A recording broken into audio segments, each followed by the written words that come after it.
এই হচ্ছে নেত্রকোনা মদন মগরা নদীতে বৃষ্টি হতে যাচ্ছে। অত্যন্ত খুব সুন্দর একটি বীজ। আগে যে বৃষ্টি ছিল একদম অনেক ছোটো একটি বীজ ছিল, যার কারণে এই বৃষ্টিতে আগের বৃষ্টিতে যানজট লেগেই থাকতো এবং একটি রিক্সা একটি ট্রাক ছোটো মিনি ট্রাক গেলেও জাম হয়ে থাকতো, কারণ একটি ট্রাক না গেলে আরেকটি ট্রাক আসতে পারতো না। এই আমাদের অনেক দিন আমাদের দুর্ভোগ ছিল।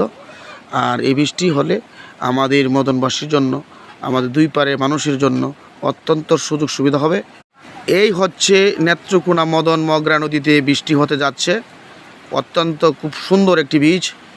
আগে যে বৃষ্টি ছিল একদম অনেক ছোটো একটি বীজ ছিল, যার কারণে এই বৃষ্টিতে আগের বৃষ্টিতে যানজট লেগেই থাকতো এবং একটি রিক্সা একটি ট্রাক ছোটো মিনি ট্রাক গেলেও জাম হয়ে থাকতো, কারণ একটি ট্রাক না গেলে আরেকটি ট্রাক আসতে পারতো না।